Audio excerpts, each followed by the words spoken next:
Hello, good evening, everybody. Today is Wednesday, the 26th of July, 2023.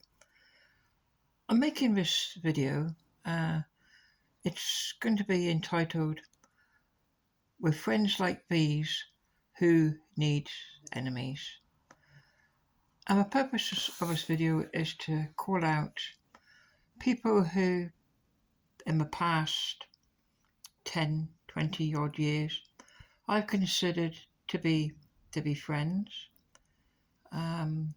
Albeit not close friends, but to be friends, and who have turned round and stabbed me and others in the back. So this video is going to be mainly based around employees of Betfred Bookmakers, based in Dawlish in Devon, where I live, and about the relationship I've had and how the relationship has all turned pear-shaped due to the conduct of these people who are going to be highlighted in this video. Now, this first person here, her name is Emma Clifford. Now, I've been in Dawlish since 2006, so about 17 years, and I guess I've known Emma. I think she's worked in there well over 10 years. She used to work next door in Woolworths before Woolworths went belly up. She was, I believe, assistant manager at Woolworths before she got a job as assistant manager working in Betfred in Dawlish. At the time, the actual manager was a guy called Alan Briggs, I believe. Now, I was a regular punter in Betfred in Dawlish for virtually the whole period between when Emma started. I can remember the actual day when she was appointed as the assistant manager under Mr. Briggs, and we had I would say, a very friendly relationship between us. We talked about, personal things, not, deeply personal things. We had I would say, a relationship, where you would have, a lot of friendships it's a good place to socialise. A bookmaker's places, and me being a regular punter, going in there 3 or 4 times a week, meeting Emma, knowing quite a bit about Emma, she likewise knowing quite a bit about me. So my first problem I had with Emma happens, I guess, at the end of 2012, the beginning of 2013. And this concerned a robbery at Betfred in Dawlish. I believe it was in November of 2012. It was on a Sunday night at around 9:15 when a person in a balaclava, a man in a balaclava, entered Betfred at around 9:15 on a Sunday night, and the shop had no customers in at that time of night. I believe the shop shut at 9:30, and so the shop was staffed by one cashier, a young lady by the name of Sophia Riemann. Now, this gentleman in question, in balaclava, he produced a knife in the shop. He ordered the cashier to shut the doors from the inside. So, although the shop was due to shut in a quarter of an hour's time, she was ordered to lock the doors from the inside, and then ordered to empty the safe. The terrified shop assistant, Sophie, she explained that the safe had a 10-minute or 15-minute security lock on it, so it couldn't be opened for that time. and there was not a lot of money in the actual tills. So Sophie was forced to sit down by the safe. The knifeman, the thug, was stood beside her, a knife in hand, and Sophie had to wait the 10 minutes or so before the safe opened, and she was ordered to put the money, I believe it was just over £3,000, I believe, and put it into a bag. And he took the money out of the till, some loose change, etc., I believe, and forced Sophie at knife point to open the doors. But Sophie's ordeal was far from over. The knifeman then, with the knife pressed, not actually stuck in her back, but was pressed against her back, and being, of course, November, a dark November Sunday evening at 9:15, Sophie was forced to walk away from the bookmakers out of the town centre on the road to Exeter, on Exeter Road. And she was told not to look back or the knife man would stab her. So that's a horrible ordeal. And I'll go into Sophia Raymond a bit more later on in this video. So, following this awful incident, Alan Briggs, the manager, initially sorted out, but Alan, before all this happened, had decided to retire from the business. I believe it was in February 2013, which he indeed did, leaving Emma as the manager of the shop. So, what happened then was that Sophie spent a considerable time off work, justifiably.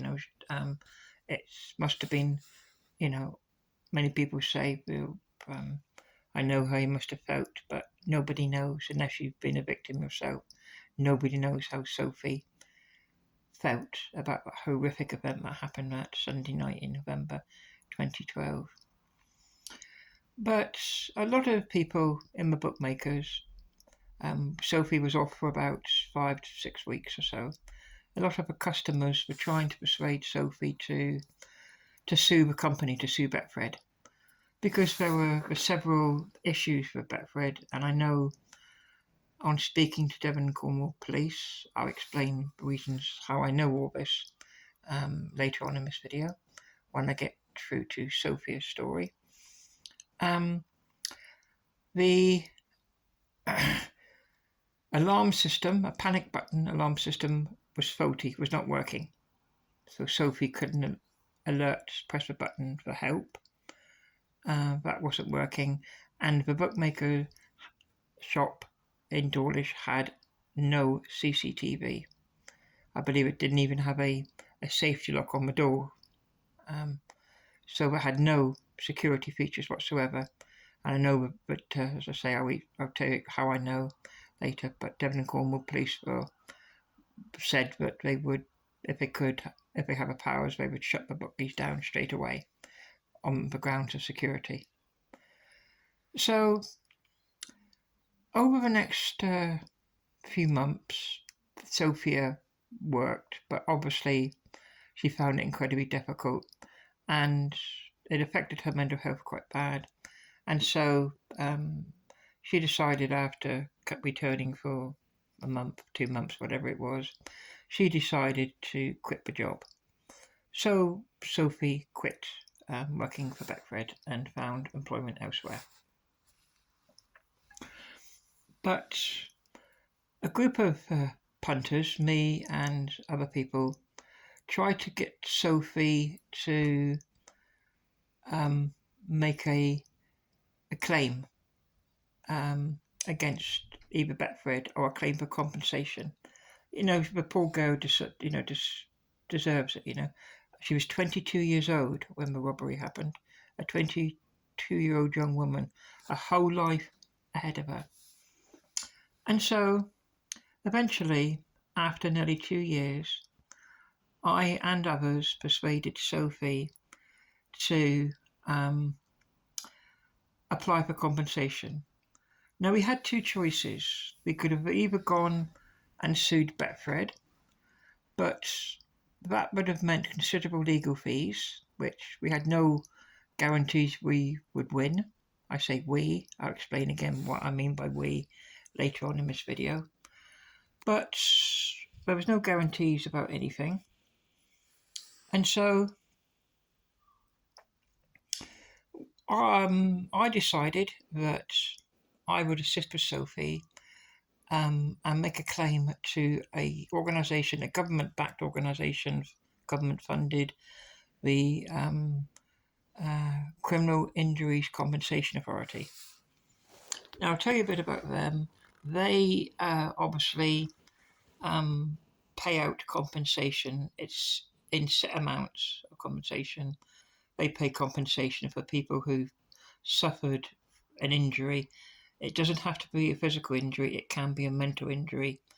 In Sophia's case, she wasn't injured, she wasn't stabbed by the knife man, she wasn't hit, she wasn't assaulted or anything by the knife man, other than having the knife pressed against her back, not the sharp end, just the actual. So she wasn't injured in any way, shape, or form.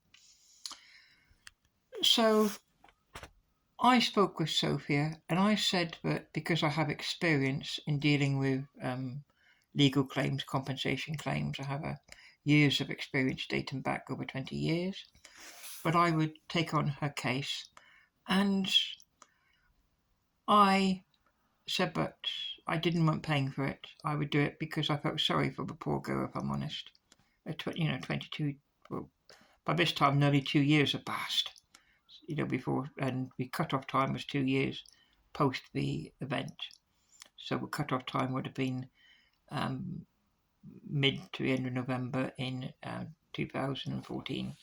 So I think it was at the end of October 2014 when I set the ball rolling. Now, during my lengthy pursuit for compensation for Sophia, Sophie gave me permission to act on her behalf in all matters. And so one of the things I wanted to do was to get statements from people who knew her, people who worked with her, and how her character had changed, how the events of that awful evening in November 2012 had affected her life on a day-to-day and a weekly basis. And obviously Emma Clifford, this lady in this picture, she, having been the assistant manager, and then for a short period of time when the manager at the time of burglary, Alan Briggs, who I must say was very, very helpful in my pursuit to get Sophie the compensation I believe she deserved. He was very, very helpful. But Emma refused to give a statement. So this Emma Clifford, the manager of Betfred, I believe she's still manager today, the 26th of July 2023. She's still a manager today. She wouldn't give a statement. She refused to give a statement. And that really, I suppose, was the beginning of the end of my friendship with this woman. I lost a lot of respect for this woman then. A friend of hers, a work colleague, who she'd known, I believe, for at least a year as her assistant manager, and as a period of time as her manager, albeit just a few weeks, would refuse to give a statement just to say how her character had changed when she returned to work after the manager, Mr. Briggs, had retired and Emma was the manager. She didn't want to know. She refused to give a statement. Alan Briggs did give a statement, which helped a lot. So that speaks a lot about this woman's character, this Emma Clifford's character. So she refused to help then. So we fast forward now to events that have happened nearer today. So, one thing that from previous videos I made, which have now been deleted, may or may not know, that I was excluded from Betfred. I was banned from Betfred. And the reason why I was banned from Betfred was at the beginning of December 2022. I entered the shop, remembering I've been using this shop for 17 years, I believe, since 2006. When Emma was before Emma was working there. I've been going in 2 or 3 times a week regularly, gambling. And in beginning of December, I went into the shop, and a member of staff, a guy who no longer works at Betfred, a guy I didn't like, to be quite honest, called Paul. He was the now assistant manager.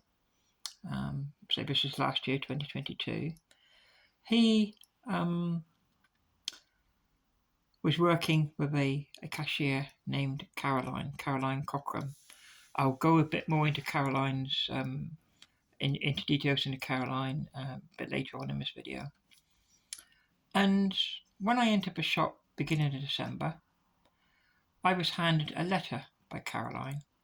Paul, the assistant manager, was also in the shop. Emma wasn't in the shop. She wasn't working at the time. I responded to Caroline, a woman I've known for over 20 years. I responded to her that it's a bit early for Christmas cards, isn't it? That's exactly what I said to her. And she said, no, this is serious. So I opened the letter, and it was a letter addressed not to me, but to dear customer. And this letter was dear customer, and it went on about me being monitored over the last 365 days. So whatever that means, I'm not sure, and I'll explain the reasons why I make that statement during this video.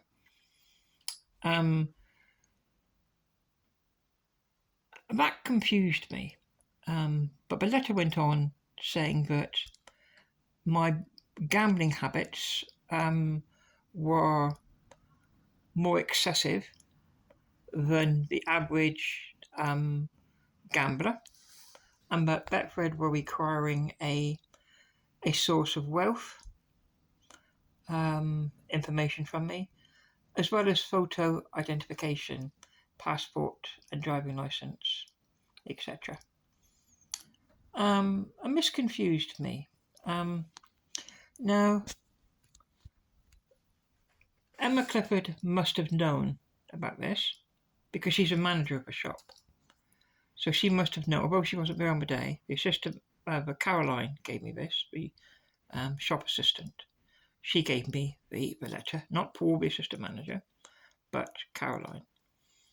And for those of you who watched previous videos of mine, you would have seen that an article in the Racing Post, I believe it was in February or March this year, mentions me, Michelle Wills from Dawlish, mentions the story about this letter I was given, and that how I was, unless I produced ID, photographic ID, then I was banned from all bookmaker shops in the UK. So I decided I would not provide personal information. And in any case, I don't have photo ID. I've never driven a car in my life, so I've had no need for a driving license. And I believe my passport ran out around about the year 2000. So, 23 years ago. So I haven't had and they wanted photo ID. So they're asking me to produce documents that don't exist, which is ridiculous.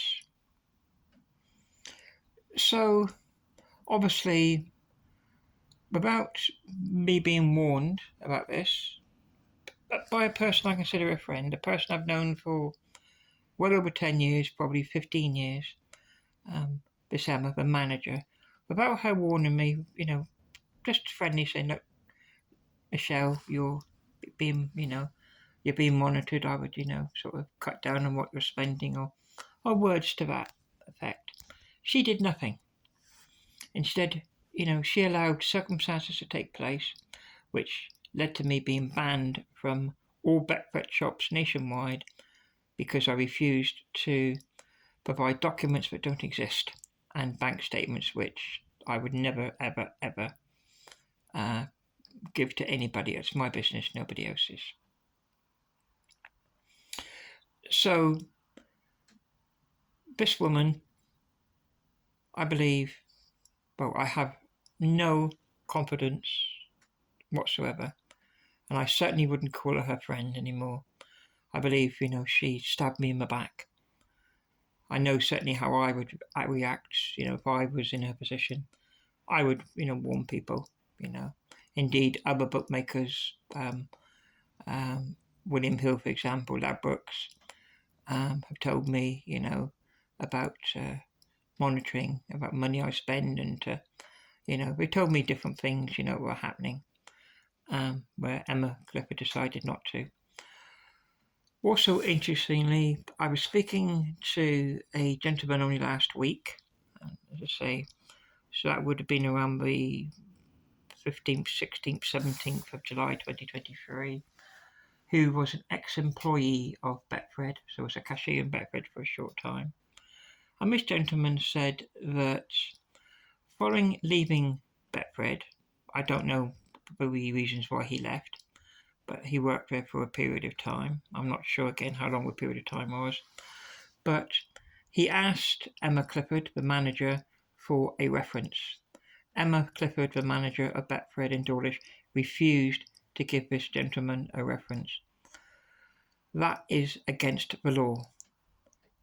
The law, employment law, states an employee's representative must give a reference, even if the reference said that we'll call the person Jack for this example. If Emma had a reference saying Jack was the most unreliable member of staff I've ever had, he was always late, he was lazy, he never did his job properly, he argued with customers. Even if everything he said was true but derogatory, she still was obligation under employment law to provide that reference. She refused to provide a reference, so she broke the law, Miss Emma Clifford, the manager of Betfred in Dawlish. So moving on from Emma, unfortunately I can't show you a picture of this poor character because he's left the company now, and I never knew his surname, to be honest. But what I'm going to do is I'm going to type in somebody else. And this is the sales assistant. Her name is, I think I mentioned it before, is Caroline Cockram.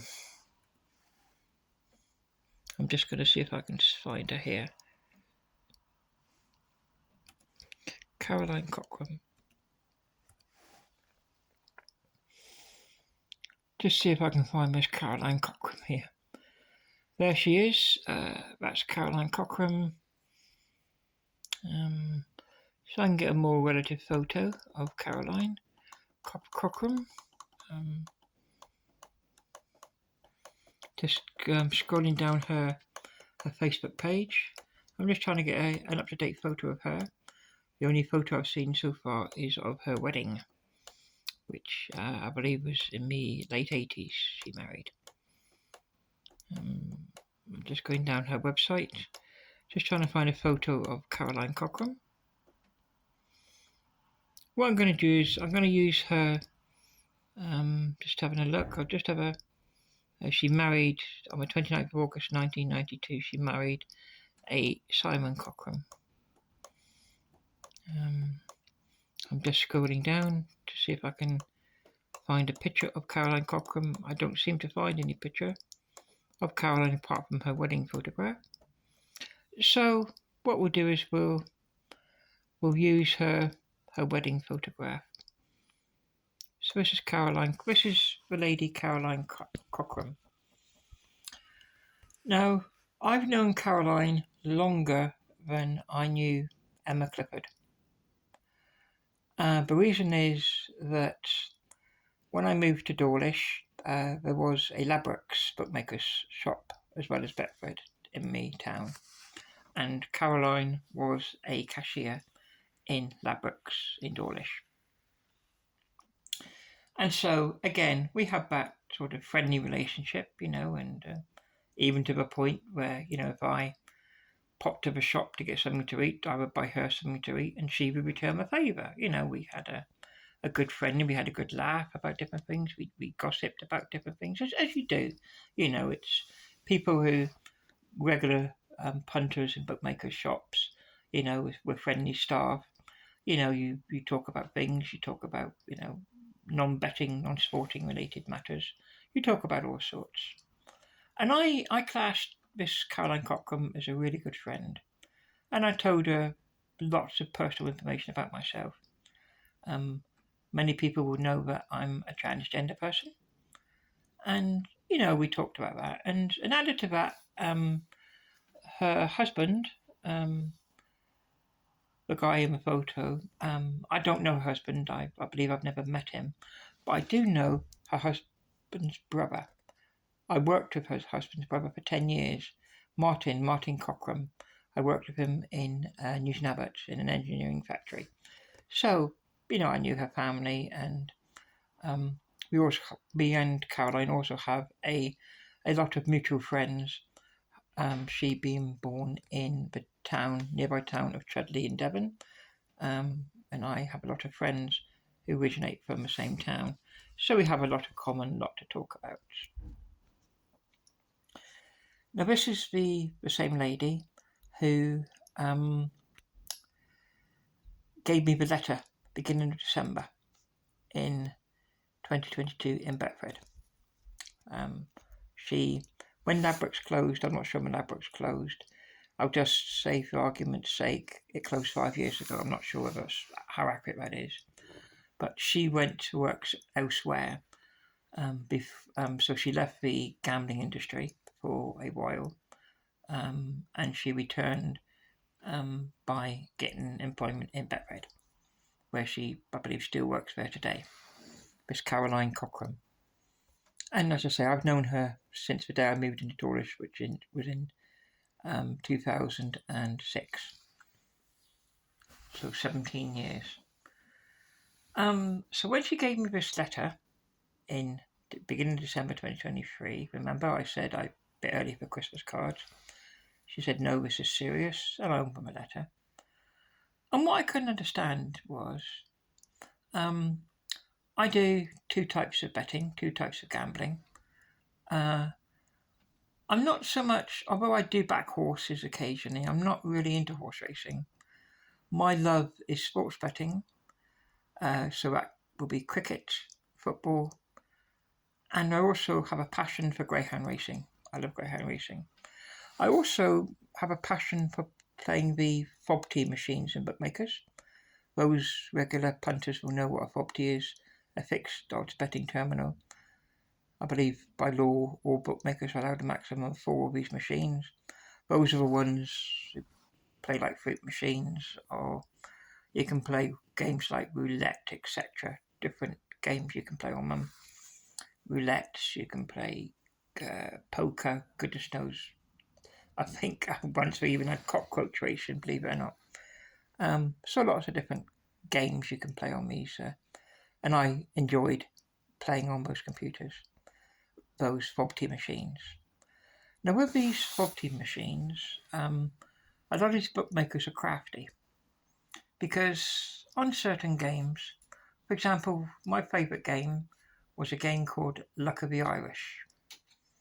And on this game, Luck of the Irish, if you became a member of Betfred, so you signed up for a bonus card, you would place that bonus card in a slot in a Betfred machine. I believe Ladbrokes have got their own cards, and William Hill have got their own cards as well, which I believe can be put into machines as well. So, in return for that, you can get free rewards, like they at random can spit out a ticket saying congratulations, you've won £10 free play, which wouldn't be available normally to somebody who's playing the machine without a ticket, without a card in the machine. And also certain extra features, extra bonuses on the individual games, such as Luck of the Irish game, which is my favourite. You would get extra bonuses by signing up and placing the card in the machine. But of course, the downside of that is that the machine can monitor exactly how much you're spending, how much you're winning, how much you're losing. So I get that. What it said in the letter, but I've been monitored for 365 days, not a year, 365 days, the letter said. So I get that, and I understand how my spending habits, my gambling habits on the property machines, can be monitored. I understand that.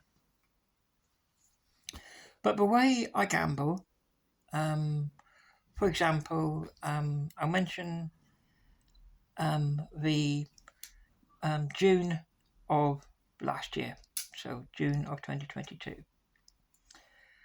Now, I always decide around June, middle of June, sometime around then, I start looking at the forthcoming football seasons, which starts in August normally.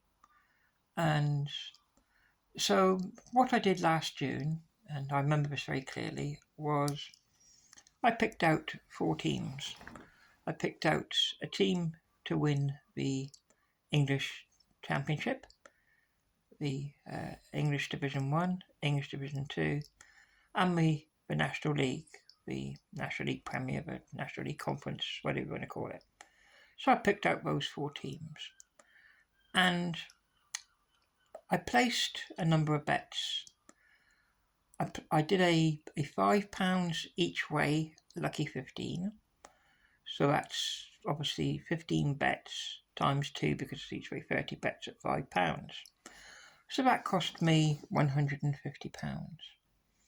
But it didn't cost me anything because that money, every single penny of that money, was money that I had won playing the property machine.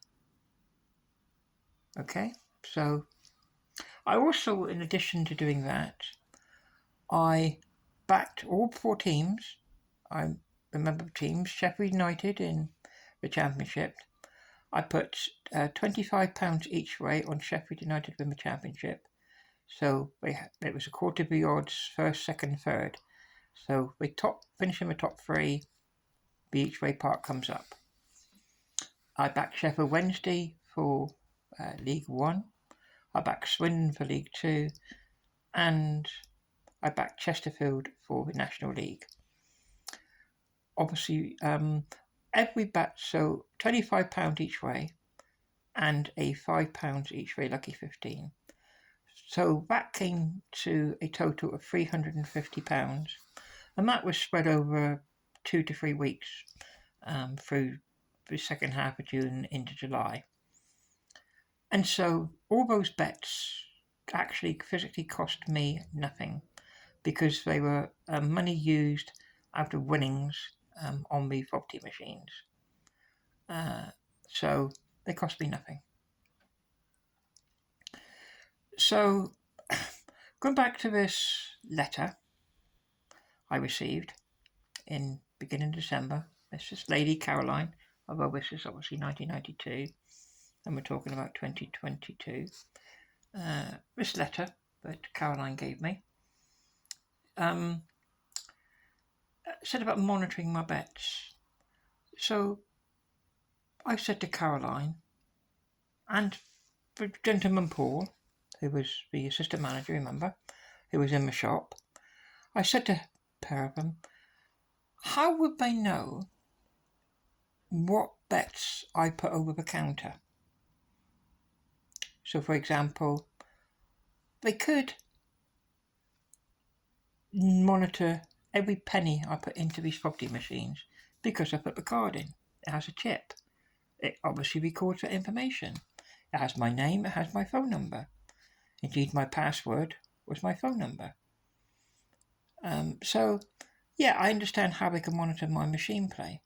But how the hell could they monitor what I placed over the counter? And my bets over the counter, again, probably 75% of all of my bets, and we're talking about large bets. For example, I would do one of my favourite bets used to be a patent. For those of you who don't know what a patent is, that's picking 3 selections, which equals 7 bets. So that will be 3 singles, 3 doubles, and a treble.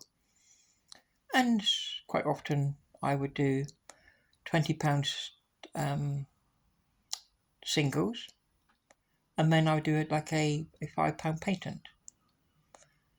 So that would be £60 plus 35, so £95.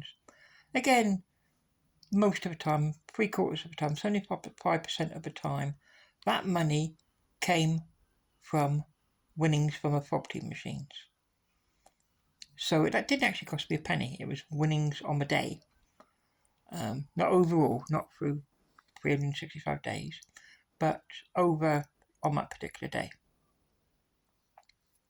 And I would do that regularly. I used to like back in TriCasts on dogs. I used to do like pound straight TriCasts and £1 combination TriCast. Bets would cost me nearly £100 a time. Again, all winnings from these property machines. If I didn't win, I didn't bet. So when I asked Caroline and Paul about how the hell would they monitor me on my bets over the counter, and Caroline, remember, a woman I've known for at least 17 years, came up with probably one of the most pathetic excuses I've ever heard. And she said to me that CCTV. And I said, CCTV? And I asked Caroline how many cameras they have in here. She said 3. There are 3 cameras in Dawlish.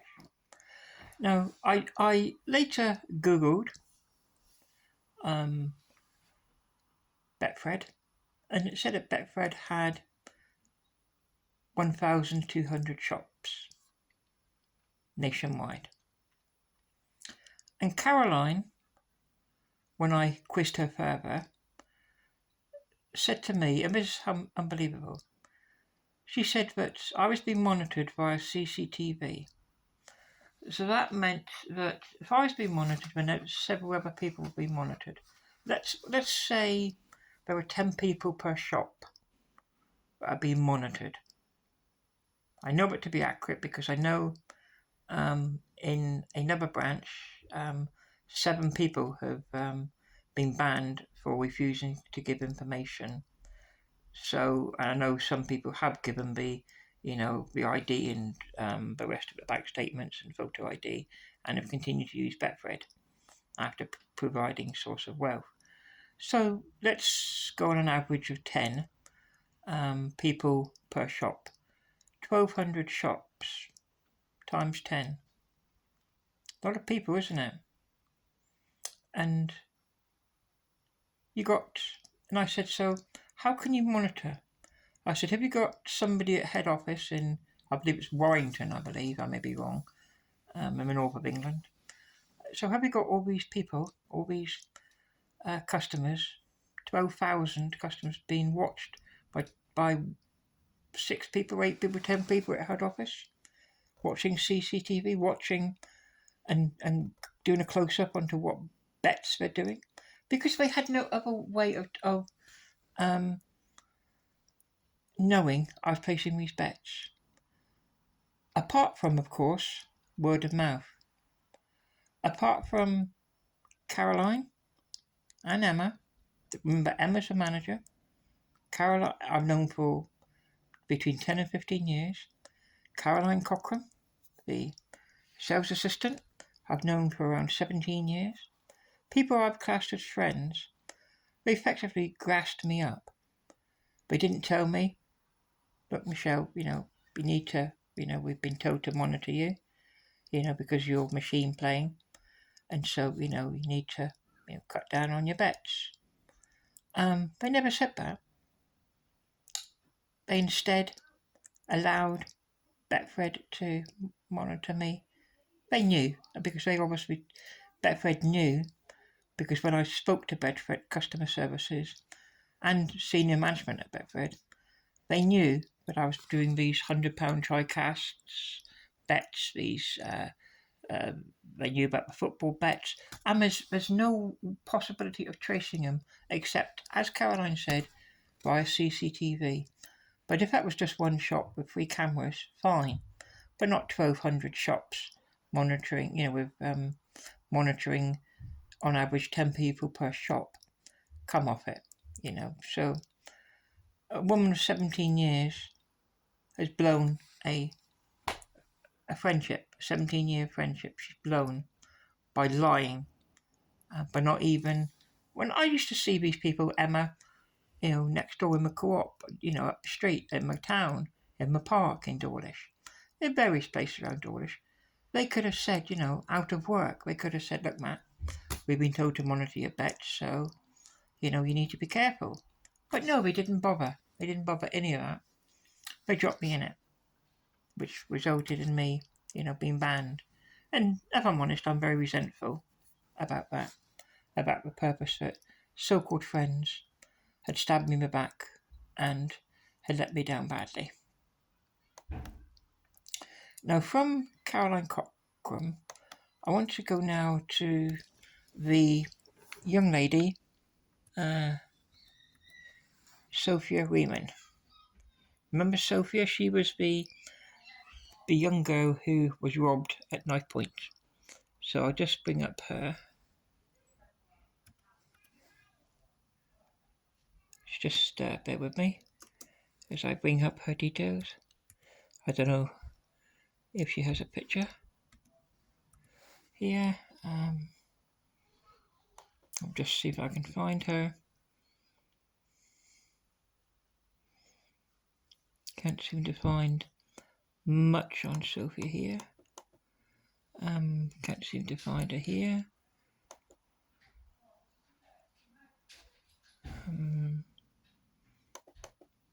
I'll just tell you my relationship with Sophie.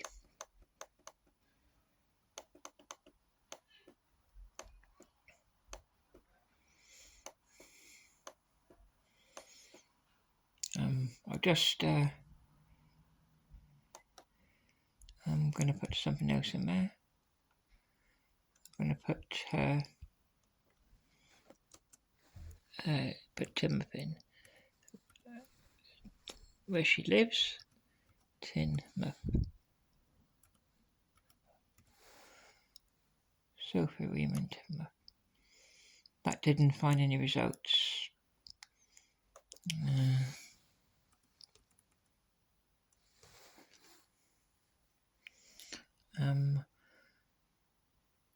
So we'll go back to there. I'm just trying to find a picture of Sophie. While I do that, I'll just tell you the story of Sophia Riemann. Like I said before, she was the girl who was robbed at knife point in Betfred Bookmakers in Dawlish. And I took up her case. Excuse me, just to try and find her photograph. I can't seem to find a photo of Sophia, which is a shame. But never mind. mind. No, I can't. It's not important. But I'll just tell you the story of Sophia. Now, Sophie, she worked in Betfred, as I say, for a couple of years, I believe. She was 20 years old, I believe she was started at the company. And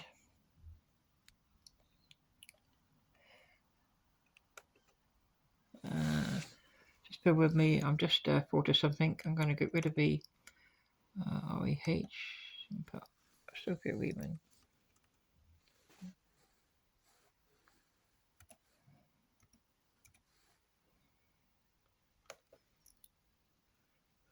No, it's not coming up with anything there.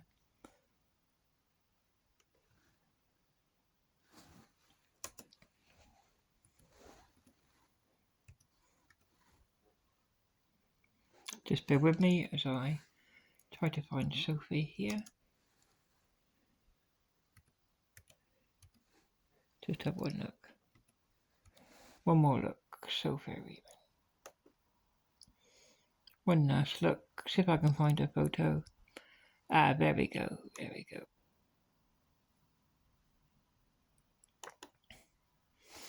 So this is Sophie.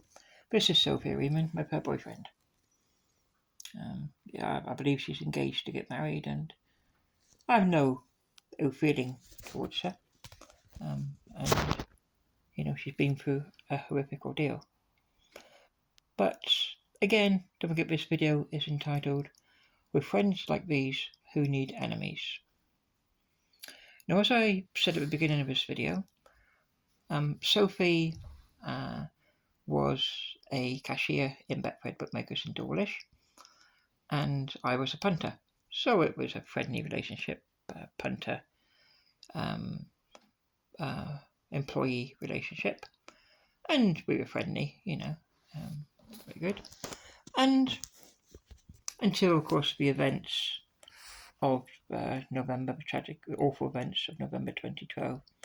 And I've told you the story earlier about the robbery, the armed robbery, where she was held up on a Sunday evening, November 2012, and robbed at knife point.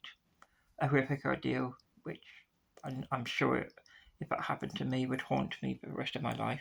I don't know how I would get over it, to be honest.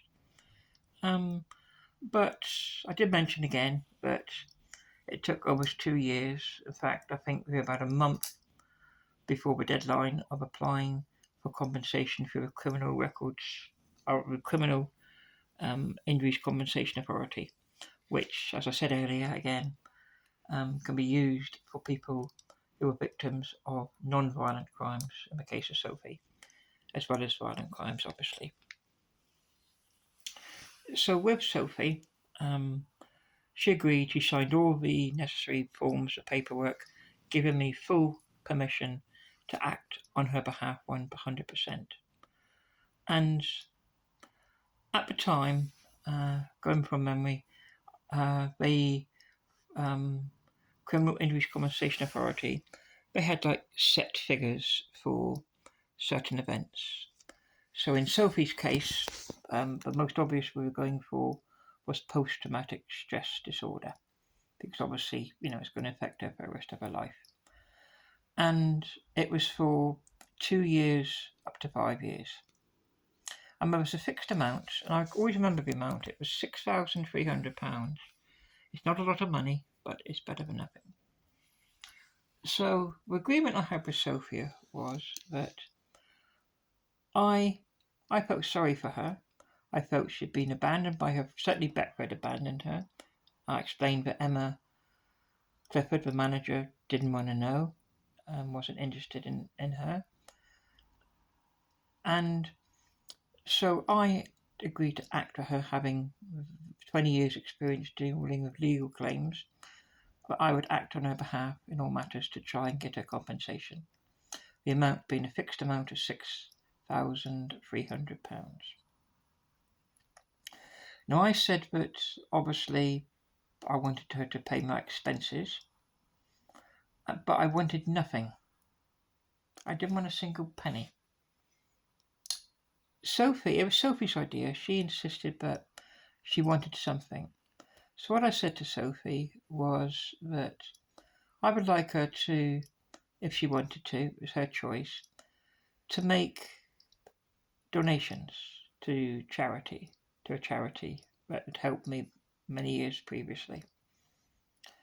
And I asked her how much of her £6,300 she wanted to give to charity, and she said She said £1,000. Sorry. So I told her the names of two companies, two organisations that have helped me out in the past many years ago. And Sophie agreed that if and when we get the compensation for her, that she would donate £500 to each charity. Now, unfortunately, or what turned out to be fortunately in our case, these things take forever. I mean, I had to get hold of her medical records. I had to get hold of the police reports, which took a considerable amount of time. Lots of stuff which took forever, So, and by the we're talking about years, and I set Sophie up with many things. To be fair to Betfred, they did offer her counselling following the horrible robbery, I believe in December or January. But Sophie, and I understand this as well, Sophie said that counselling wasn't for her, that she felt that, for one thing, it was a male counsellor, which I understand, is not appropriate. And she said that all she did was cry at the sessions, and she could do that at home, which I agree totally. So counselling at that time was not appropriate for Sophie. So I agree 100% with that. So I got Sophie an appointment with a GP. I went with her, and also got her to see a lady from the NHS Mental Health Services, a lady by the name of Polly Delahoy. I believe she was a psychotherapist, I believe was her title. But Sophia was dropped by the therapist, Polly Delahoy, because when I spoke to Polly Delahoy, she told me the reason Sophie had been dropped was because for 1 in every 3 appointments, and they only had about 5 or 6 appointments, so there were on 3 or 4 occasions Sophia did not attend. They call it a DNA. Did not attend, which means at her appointment time she never turned up. She never phoned in to say she wouldn't be coming. She just didn't turn up. So Polly was waiting for her appointment, and Sophia just never showed. This happened 3 times, and quite rightly she was discharged from that service. I also noticed in going through Sophie's medical records, I got her medical records from the day she was born up until the present time. Now, obviously, I wasn't interested in anything that happened up until 2010. So I concentrated on 2010. And one thing I did notice a hell of a lot in Sophia, in her medical records. And this happened, and I can always remember the number, 39 times. In Sophie's medical records in total, I counted 39 times DNA. So she had called her doctor or doctor's surgery, made an appointment, or with a nurse or with somebody at her doctor's surgery in Timber, and just didn't show. No phone call to cancel, nothing. She just didn't show. 39 DNAs. And our relationship began to falter when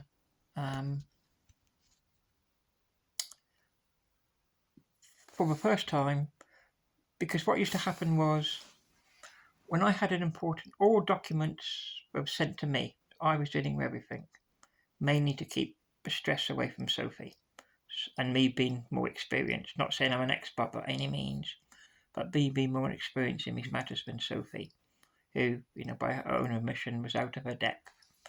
So I agreed to, like I say, help Sophie. And when I needed an important document for Sophie to see, by this time Sophie was working for a company in Teignmouth. So we would either meet in Teignmouth, so I would have to travel from Dawlish to Teignmouth. It didn't very far, about a 15 minutes bus ride or so. But I would have to travel, and we would meet outside the local Wetherspoons, normally after our work, 10 past, 5:15, and we'd have a coffee, and I would show her a document, or a document needed signing, etc. And we would do that. So the first time she didn't turn up, I believe she made an excuse that she had to go to the chemist to get some medication, because her mum had toothache. Which is a bit annoying, but I understand, and she said she forgot, so again, no text message, oh, sorry Michelle, can't make it tonight because, I got to get home because mum's not very well, whatever. Nothing, I just turn up, wait for half an hour past our, agreed time, nothing. By this time, 5 years had elapsed since the event. And that was a very important period, because that meant that the compensation that we were applying for, so post-traumatic stress disorder, had substantially changed. Because originally it was post-traumatic stress disorder 2 years from the event, so November 2012, up until 5 years, so up until November 2017. We've now passed that, we're now in 2018. And we get I get told that it's now, since it's past 5 years, we have, and we're now looking at a payment of over 15,000. I believe it was 15,000. Oh, sorry, 30. Was it? I'll say a low figure. I think it was 13,500. I think it was, not 15. I may be wrong. So I'll say the lower amount, 13,500. So her, if successful, her payout, her compensation payout, would have, more than doubled, 2.5 times, roughly. So the second time Sophie didn't attend, obviously I was furious. I know she said she had a nan who was dying of cancer, and she had to go and see her nan for some reason, from my memory, and so she went to see her nan who wasn't very well, and straight after work, and she forgot about meeting me. When the third occasion happened, so don't forget, she's got, 39 DNAs at the doctor's. She's got 3 DNAs at the psychotherapist, NHS Polly Delahoy, and now she's got 3 DNAs with me. I didn't bother chasing her up. I just thought, no. I heard nothing from Sophie, so I sent her an email, and I said, I'm sorry, Soph, but I'm not prepared for my time to be wasted. I've spent out a hell of a lot of money. I mean, at the time, I believe medical records now are free, but at the time we had to pay. I had to pay, £50 for a police report, £50 for her medical records. Even there was a money paid for her train fares. We attended a tribunal in Plymouth, which obviously was additional costs. We got the train. I got the train 25 to 7 in the morning to get to an appointment at Plymouth for a tribunal hearing at 9 o'clock. I met Sophie on my way in Teignmouth on the train. So I bent over backwards to help this young woman. And so after this third DNA, I wrote this email to Sophie saying, I'm sorry, Sophie, but I'm not prepared to waste my time. I've got better things to do. And at this time, this period, my father was had just recently been diagnosed with cancer, terminal cancer, and given a prognosis of less than 3 months to live. So all my time, I had to put more time now towards my dad. Of course, I then get the phone call, the floods of, crocodile tears. Oh, I don't know what I'll do if you don't help me. I'm out my depth. And I said, that, she had one of three options. I said I could either, because I've got her confidential information, which I didn't want to share with anyone. I never would. I'm not that sort of person. But I had all her personal information, her medical records, police report. I have a shredder. I said I can shred it all, and that'll be the end of it. Forget my expenses. I'm not worried about that. Or I could bring it either to the Wetherspoons pub or to her place of work and give it to a colleague if she didn't want to see me, and then they could give it to her. Of course, the crocodile tears, me being a softie. I said that I would continue to represent her, to help her, but on one condition. And this one condition was that, remember the original agreement we had? That was, I was to receive nothing for doing the work I did. The only thing I was to receive was expenses. So,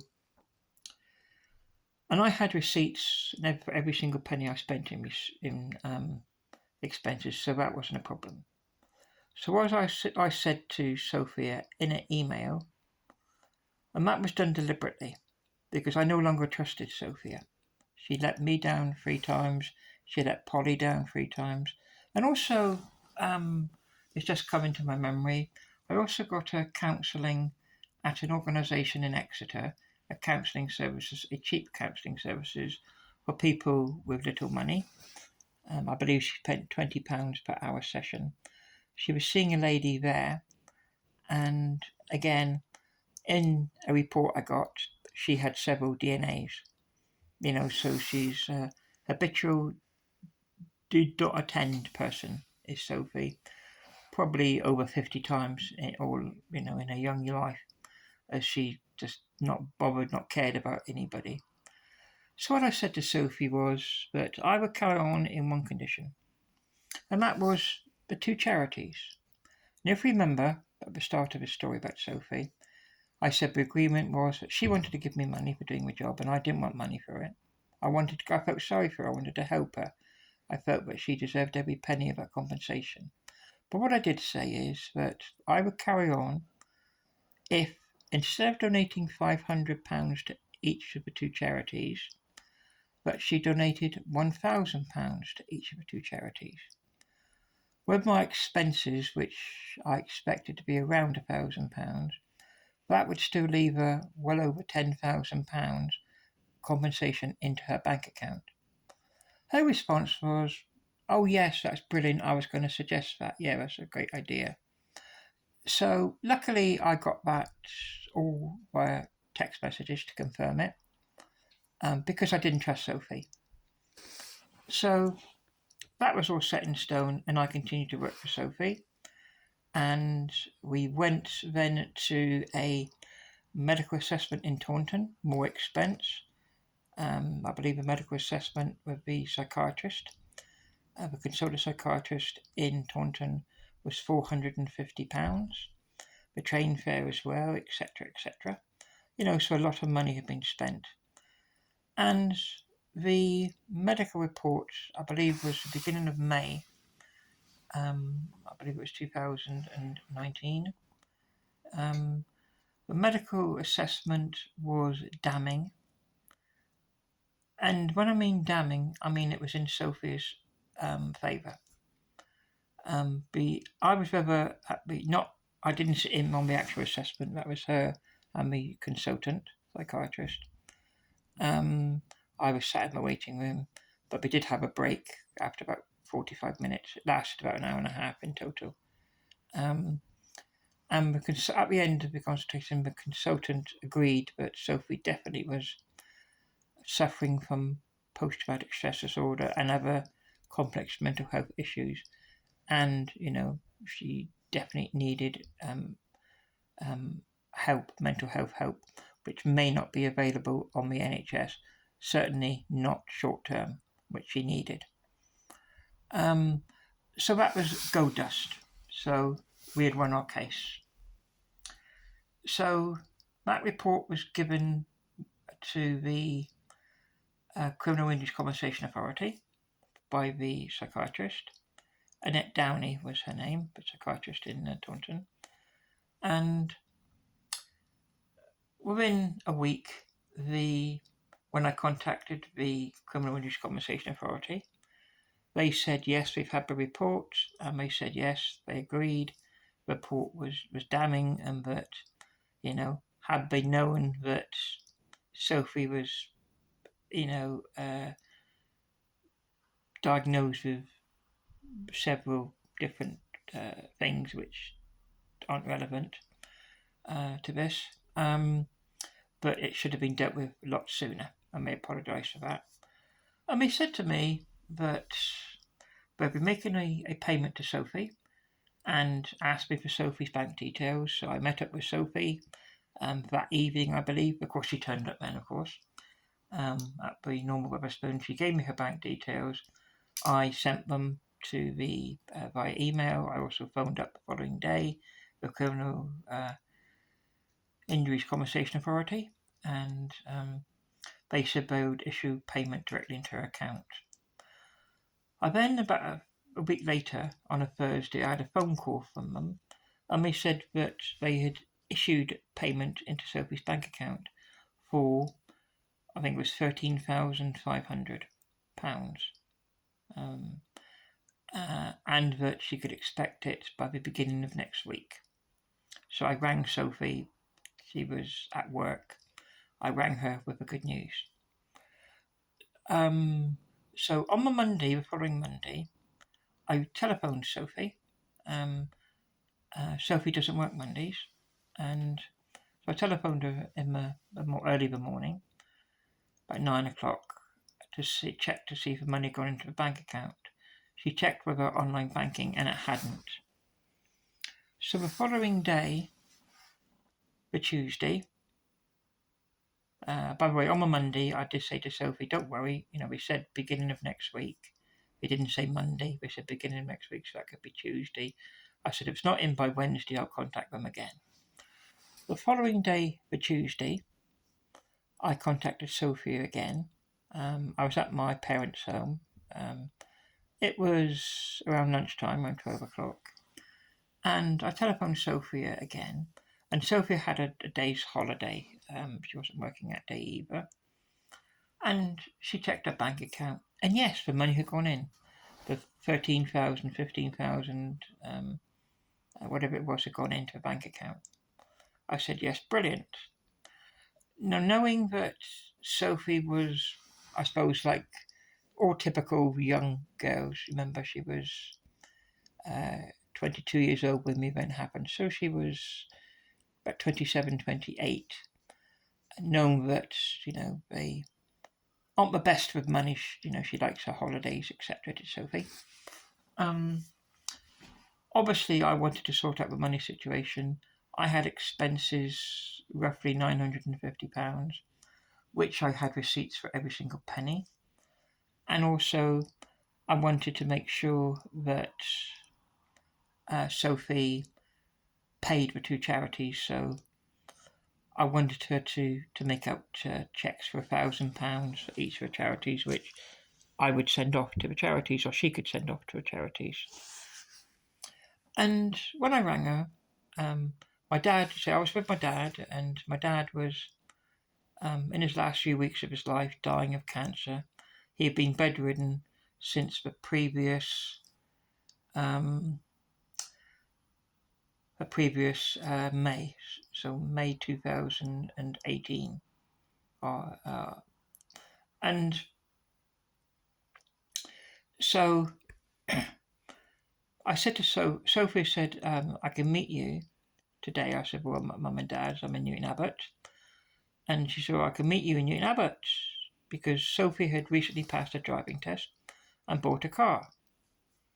And she told me that she was on holiday, so she wasn't working.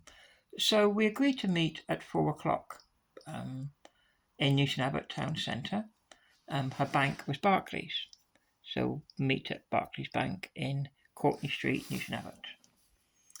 So I leave my parents' home around 3:30 and get down to the bank just before 4 o'clock, about 5 minutes to 4. I'm sat down with some seats in the pedestrianised area of Courtney Street, but I don't see Sophie. So just after 4, I send her a text message. I get a response almost instantly, and she tells me she's in the bank. Brilliant news, fantastic news, so I wait, and 4:05 she came out the bank. And so when Sophie came out, I expected her to have, certainly the £950 money in expenses, and plus a cheque or 2 cheques made out to the 2 charities which I'd given her the names of. But she said to me something that sent alarm bells ringing in my head. And that was that, before I give you the money, can I have a word with you? So I said, okay, Sophie, but not here. We're in the middle of a high street in the main town. There are lots of people around.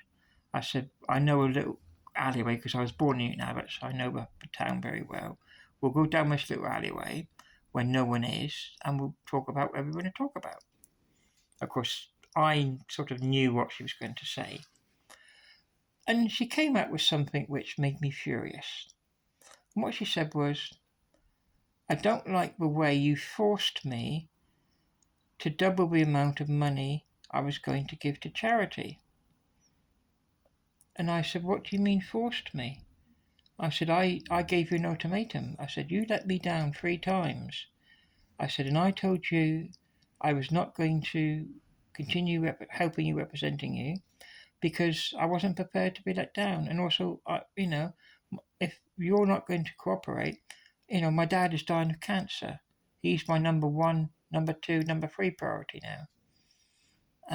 The only reason I continue to help you is because we were near the end of the road of the 7 years that it took for her to get compensation. So she insisted on not giving me the money, and I said to Sophie, I tell you what, Sophie, I said, it's now nearly 4:30. I was going to put the money into my bank account and get the 2 checks off you. I said, but I tell you what, Sophie, I'm not, I've had a hard day with my dad. He's dying of cancer. I said, I can't deal with this right now. I said, I'm going home. So I just left her and I walked to the bus station and got the bus home from Newton Abbot back to Dawlish. So that evening, what I did was I contacted Sophie via email. Because remember, I hadn't trusted Sophie for a long time. I didn't know what, I didn't know this was going to happen, but I suspected something would happen at some point. I can remember saying that Sophie, before I left her in the town, when she'd come up the bank, I did say to her, who put you up to this? This is the Sophie I've known for the last 10 years or so. I said, is it your sister? I believe she has 2 sisters, both with kids. I believe the fathers aren't in the picture. So I said, has your mum put you up to this? You don't give money to charities. Charity begins at home. That sort of theory. And she denied it. She said, no, it's my choice. So it's her choice. That she wasn't going to honour our agreement. But luckily, of course, I had it all down in text. So that night, I texted Sophie and I said that I issued her with an intention to sue notice.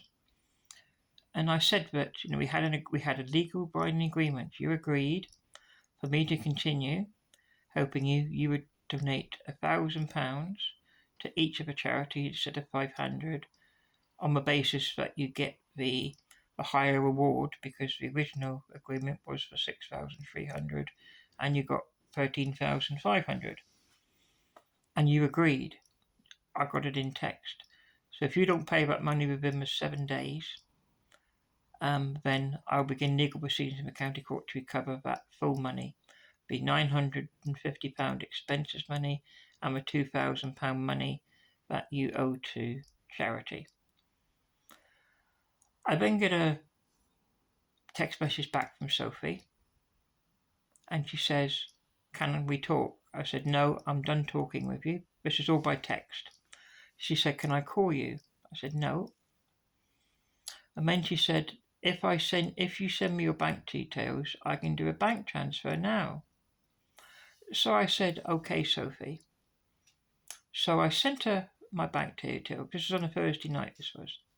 I sent her my bank details, and she did indeed deposit the sum of £4,000 into my bank account. And which was a bit bizarre because the actual money she should have paid me was considerably less. It was the £2,000 to 2 charities and also the £950 expensive. So she paid me £1,050 too much.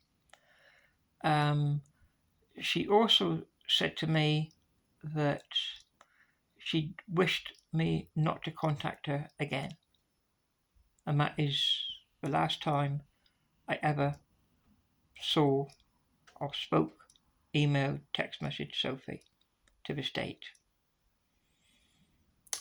And what I did with the £4,000, I took the £950 expenses.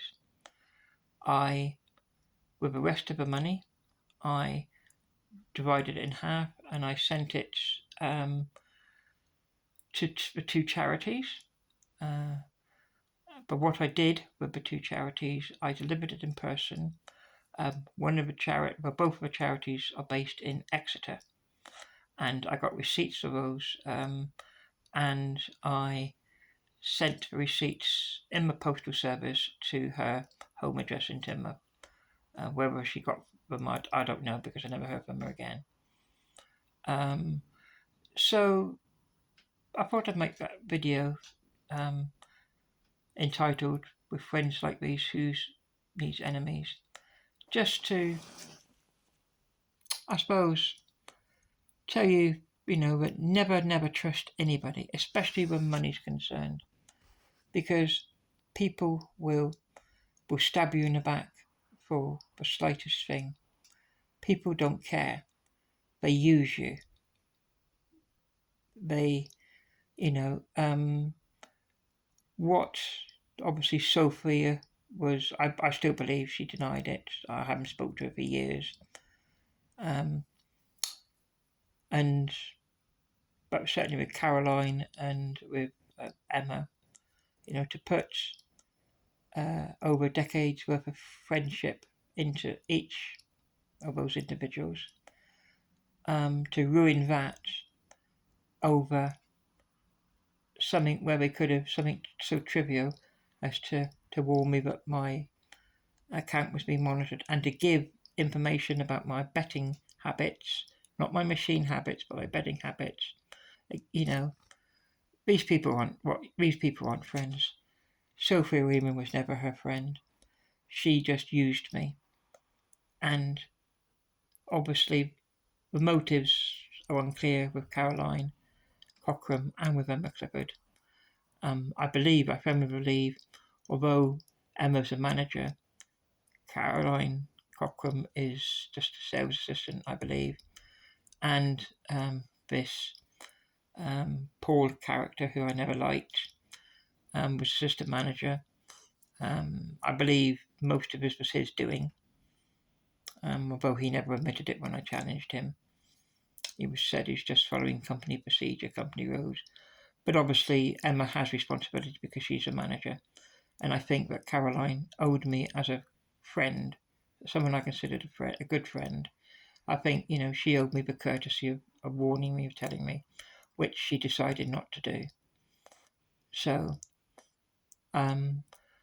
I thank you for watching this long video. I know it's over 1 hour and 20 minutes long. I thank you very much for watching this video, and I'm going to plan to post it tomorrow, the 27th of July 2023, and please feel free to leave any comments you wish to leave below in the comments section, which will be left on for you, and feel free, good or bad comments, to comment. Thank you very much for watching this video.